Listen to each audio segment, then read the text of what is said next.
estamos no ar com mais um Funimation TV, o nosso espaço pra gente falar de tudo sobre anime, mangá, cultura pop japonesa, tudo da nossa querida Funimation. Eu sou Leonardo Kitsune, você já sabe que toda quarta-feira é dia de Anime Classroom com o professor Kitsune, que sou eu. A Mayara já volta, ela vai comentar aqui com a gente os episódios, não se preocupe.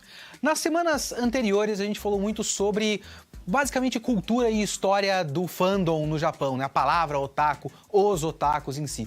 Vamos voltar para os animes e para os mangás. Eu queria falar um pouco com vocês sobre adaptação, o trabalho de adaptação.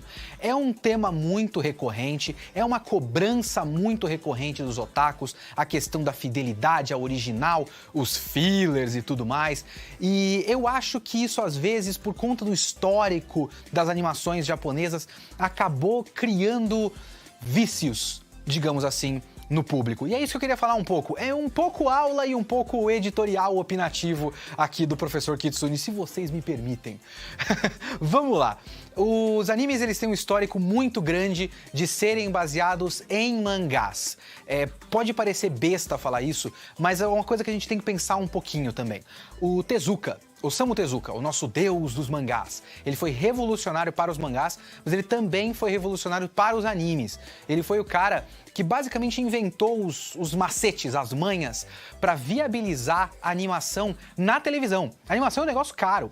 Então ele deu um jeito de fazer assim, serializado, semanalmente, na televisão aberta. E ele começou a fazer isso com as obras dele. Em 63 ele fez o Astro Boy. Ele já tinha feito o mangá, e aí ele foi lá e adaptou para a animação. Foi um dos primeiros animes de maior sucesso na televisão, um dos primeiros animes exportados para fora, nos Estados Unidos e tudo mais. A partir disso, ele começou a adaptar as próprias obras dele também. Ele fez o estúdio próprio, a Mushi Productions, e fez os animes baseados nos mangás dele. Então, o Kimba, o Leão Branco, a Princesa e o Cavaleiro, e a partir disso você teve mais outras adaptações de mangás que não eram do Tezuka também. O Eight-Man, que é de ficção científica, o outro que é o Gigante de Ferro, o Homem de Ferro, um negócio assim, que é o Gigantor, né, anime de mecha, um dos primeiros animes de mecha. Tudo isso baseado em mangás. Hoje, tem poucos animes originais no sentido de não são adaptação de outras obras. Se você pega toda a temporada, você vê que tem uma taxa muito mais alta de adaptações de outras obras do que de obras originais.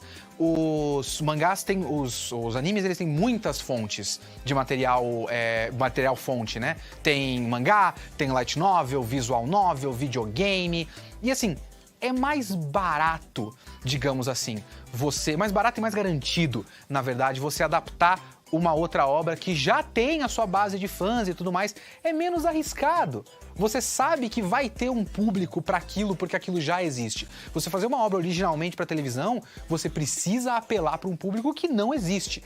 Então, muito mais se faz adaptação de outras coisas do que obras originais. E a partir do fato de que são adaptações e de que já tem um público, já existe uma cobrança. E eu acho que por conta disso, por conta desse vício histórico de a maior parte dos animes serem adaptações de obras que já existem, existe o vício por parte do público de cobrar fidelidade.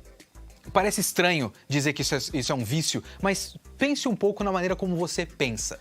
Eu acho que o público acaba interpretando os animes menos como uma obra em si e muito mais como uma extensão do mangá. Sendo que, na verdade, são obras completamente diferentes. A gente já falou aqui no Anime Classroom, no nosso Funimation TV, sobre os comitês de produção e tudo mais, como se fazem animes no Japão, e do fato de que, às vezes, os autores dos mangás não têm voz na produção do anime do próprio mangá. Então, o mangaka não tem esse envolvimento, não é uma obra dele, é uma obra de outras pessoas que receberam esse trabalho de fazer uma adaptação de um outro negócio que eles não criaram. E a partir daí você tem que pensar que existe o trabalho do roteirista. O roteirista não tá lá só para pegar os balões do mangá e colocar na fala que o dublador vai falar. O roteirista está lá para tomar decisões. E essas decisões partem de um ponto de vista de uma interpretação de texto. É uma interpretação de arte. É alguém olhar para uma obra de arte e ter que fazer a sua própria versão da sua obra de arte e interpretar o que importa, o que não importa, qual é o tom de uma certa cena, e isso você vai para direção de arte, para escolha de cores, de trilha sonora, do ator de voz que vai fazer aquele personagem, como vai ficar a voz dele, como ele vai ser transposto para a tela. Isso tudo é interpretação, e essa interpretação é feita por pessoas.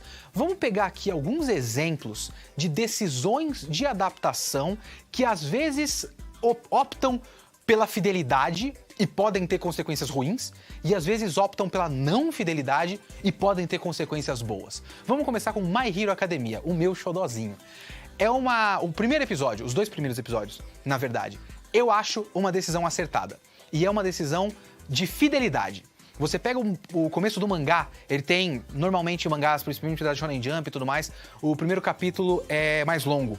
O que eles fizeram foi optar pela fidelidade, certo? Então, eles pegaram tudo que acontece no primeiro capítulo e eles entenderam que certas coisas precisam de um certo impacto. Então, eles mantiveram todos os acontecimentos no ritmo que deveria. Por conta disso, o primeiro capítulo foi dividido em 2 episódios. Eu acho bom, eu realmente acho bom, mas eu conheço pessoas que largaram o anime no primeiro episódio porque olharam e falaram, não acontece nada no primeiro episódio. Então não tem por que você continuar vendo. Foi uma decisão optada pela fidelidade e que tem consequências ruins.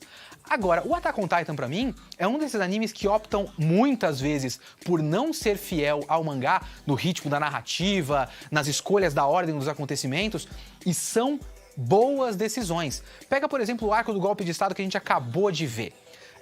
Mais ou menos do momento que se forma o Esquadrão Levi até o momento em que eles concluem o golpe de estado lá com aquele negócio do Irving, com o rei e tudo mais. Isso no anime foram 5 episódios. São 5 semanas de exibição. Aqui pra gente foi basicamente uma semana de exibição só. No mangá, são 10 capítulos. Só que o ritmo de leitura e o ritmo de publicação são coisas completamente diferentes. O mangá do Attack on Titan é um mangá mensal. 10 capítulos são 10 meses. O que a gente viu em 5 episódios, se você lesse na revista, lá no Japão, você leu esse negócio em 1 ano. 1 ano! Então a decisão da roteirista Yasuko Kobayashi, que inclusive adaptou para as telas Jojo, todas as temporadas, se eu não me engano, e Death Note, é uma baita roteirista que conseguiu olhar para essa história e interpretar que, cara, não dá pra gente seguir nesse ritmo. A gente tem que dar uma enxugada nesse negócio. O recorte dessa temporada. Ou decisões como, por exemplo, o flashback da Ymir, que é muito lá pra frente, e a roteirista olhou pra esse flashback e viu, não, peraí, a gente tá num momento aqui, na segunda temporada que já passou, a gente tá num momento que é o foco na Ymir. Vamos capitalizar em cima do fato de que a gente tá olhando para a Ymir. É importante que a gente entenda a Ymir agora. Não era a decisão do mangaka. O mangaka não decidiu isso. O mangaka decidiu que esse flashback era lá na frente, para passar essa informação, para segurar um pouco as informações que a gente vê nesse flashback. A roteirista do anime falou, não, é agora que tem que fazer. Então existem essas decisões que são tomadas na hora de adaptar, que levam em conta o fato de que a experiência do anime, a experiência audiovisual, depende muito mais do ritmo que você decide para a animação do que como ele é originalmente no mangá. Então você tem que entender que essas decisões são feitas por artistas. E quem faz o anime é um artista independente da obra original. O anime não é o mangá. O anime não é o mangá. O anime é uma obra em si, independente, feita por artistas que tomam decisões próprias. Fidelidade à obra original não é uma qualidade em si. Não é uma qualidade independente do resto. Então é só isso. Foi uma aula de conscientização.